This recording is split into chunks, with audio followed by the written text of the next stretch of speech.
Commissioner Deanne Criswell, everyone at Emergency Management, everyone at Environmental Protection, Department of Transportation. There's a lot of agencies that are working right now to make sure things are safe and secure.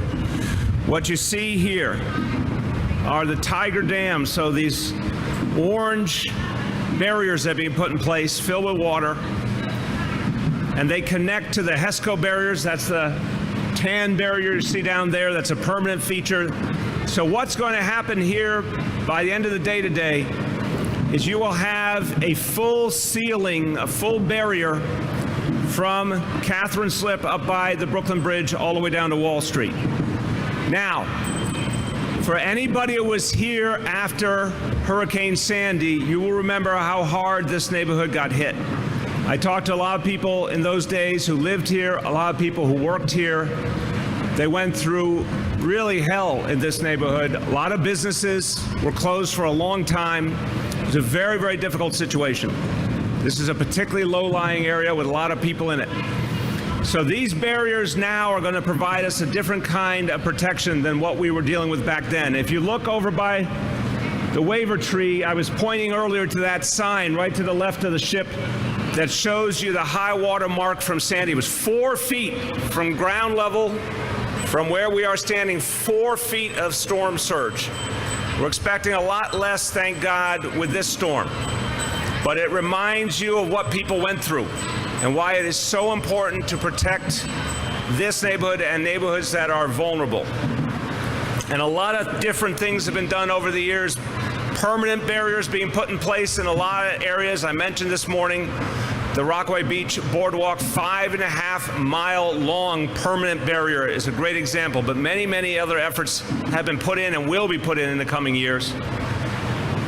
This is the kind of thing we're going to have to do to protect ourselves from this point forward, given climate change and the challenges we face.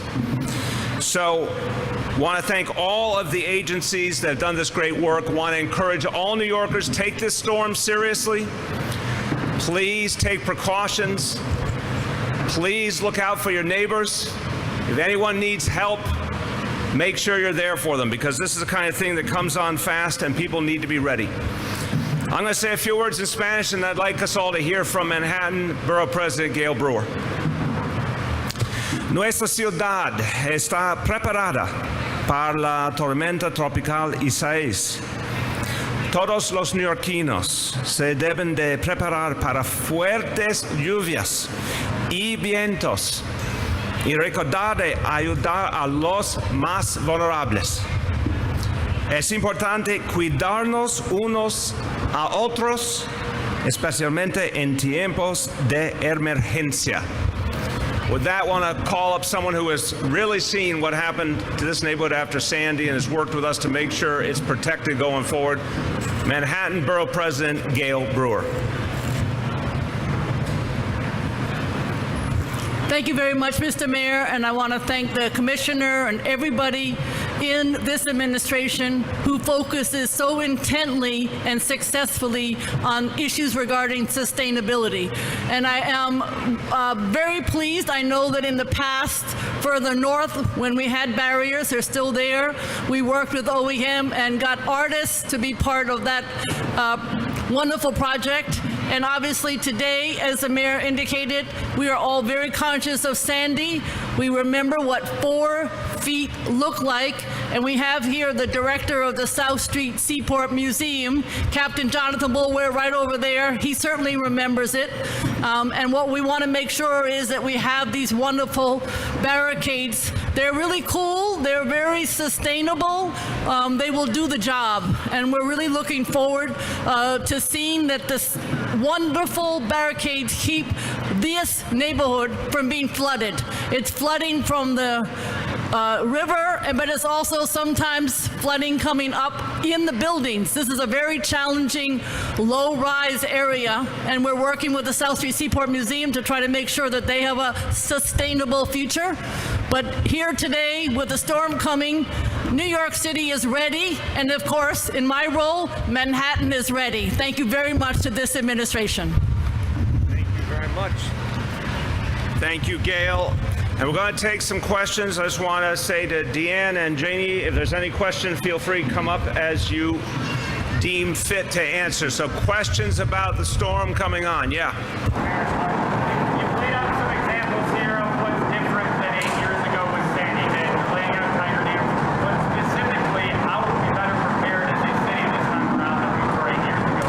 How better prepared in general? We better prepared beyond just these tiger dams, beyond the boardwalk we laid out. What else do you have? Look, we can get you the list, and Janie, I'm sure, can speak to this in a moment. There's a number of measures that have been completed, and there's a number that have now been started, and there's a whole swath of Manhattan here that's going to be addressed permanently in the coming years. So we're unquestionably better off. We also know a hell of a lot more, and we take these threats much more seriously in terms of how we prepare. And God forbid we ever had to get to a moment of evacuation. We're in a much better position to do so from the tough lessons we learned with Sandy. But this storm appears to have a very localized impact in this area. This is the one area we're particularly concerned about given the projections, and we have the tools ready to address it. Sandy took the left hook right at the end. Yep. The city was a little bit flat-footed. How are you better prepared in case it does change trajectory? Look, again, the permanent changes that have been already in place in Queens, in Brooklyn, in Staten Island, there's a host of things that are different just since Sandy, but a hell of a lot more to do. I always say to people, the work of resiliency is going to go on for years and years, decades. We are unquestionably in better shape, but you're right, storms are unpredictable, so we do our best to prepare for what we know and then keep building from there. Janie, you want to talk about the extent of previous efforts to date and some of the things coming up? Yeah, as the mayor said, we have a number of coastal protection projects.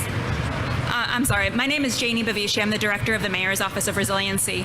As the mayor said, we have a number of coastal protection projects that have already been completed in the Rockaways in Staten Island. We've installed new dunes, and we've also completed a coastal protection project in Seagate in Brooklyn. And this program that you were talking about today, Interim Flood Protection Measures Program, is just that. It's interim. And in many of the sites where we're installing these measures, there are permanent projects coming. We're actually breaking ground on East Side Coastal Resiliency and the Rockaway Reformulation Project this fall, and there are a number of other projects coming across the city that we're working to advance now. But I also just want to mention that besides coastal protection, we're also hardening our critical infrastructure, whether it's energy, wastewater, sewer, or transportation infrastructure, and a lot of that work has been completed since Sandy. And we've also improved many of our operational emergency response measures, which Deanne could speak to, since Sandy, incorporating the lessons that we learned during Sandy. So overall, we are much better prepared. I'm going to make one more point on this, and if you want to add anything, feel free. Yeah, I just want to add on this that the point about the hardening infrastructure, for example, in a lot of the public housing buildings, there's been a huge amount of work done thanks to FEMA funding to move mechanicals to a safer level in the building. We've seen that with a lot of nursing homes, backup generators, all sorts of things that we did not have at the time of Sandy that have really gotten a lot of work since then, building by building. Obviously, we know what happened to NYU Hospital and the work that's been done there.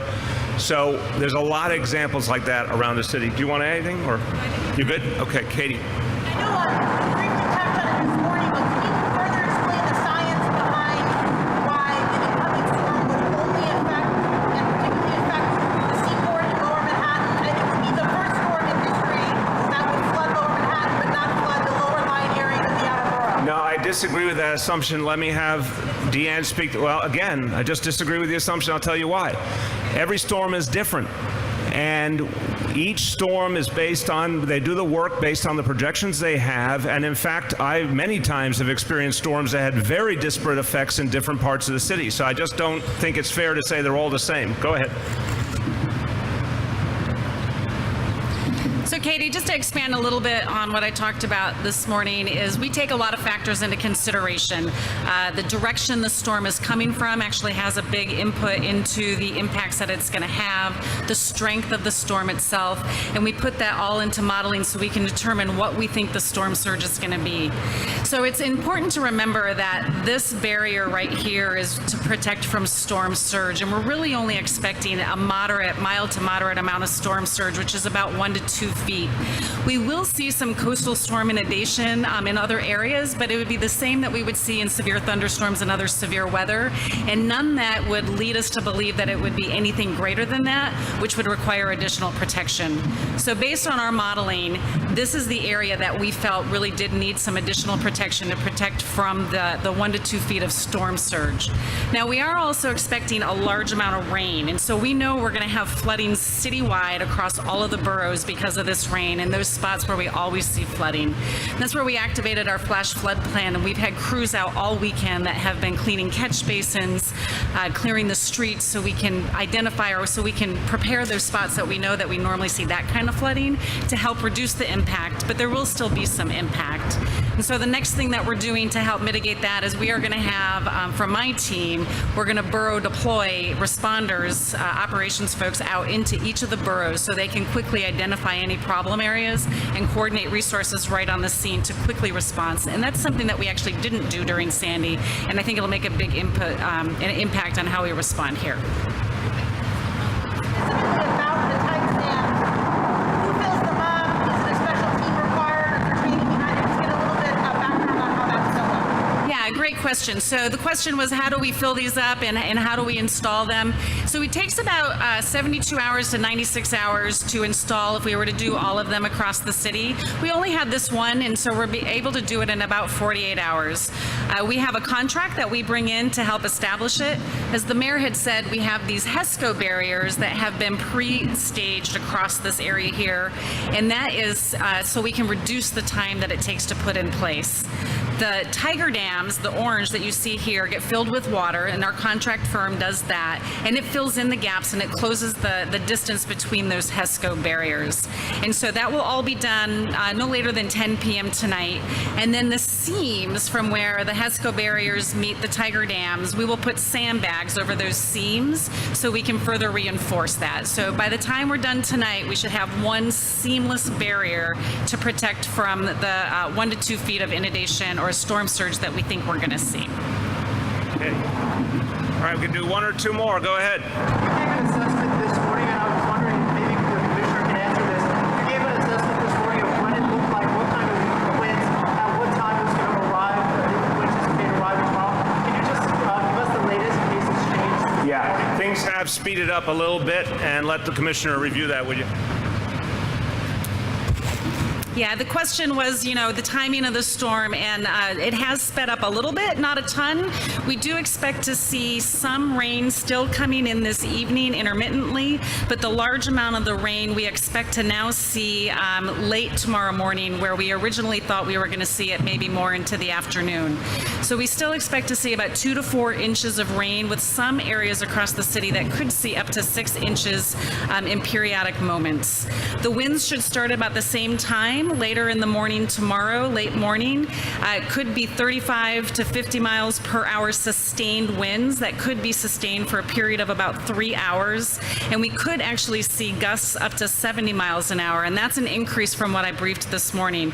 And so that period of winds we expect to last between about 3 to 6 hours, but sustained for about 3 hours, and those gusts in a 3-hour period. So I would say somewhere between 11 a.m. in the morning and between 2 and 3 in the afternoon as it looks right now. But this storm has changed in its intensity throughout the time that we've been watching this, and so we get another update this afternoon, and we'll be updating the mayor as to when we think the likelihood of the impacts we'll see. But right now, late morning tomorrow, where we see the majority. Okay. Last call. Last call. Media questions. Last call. Okay.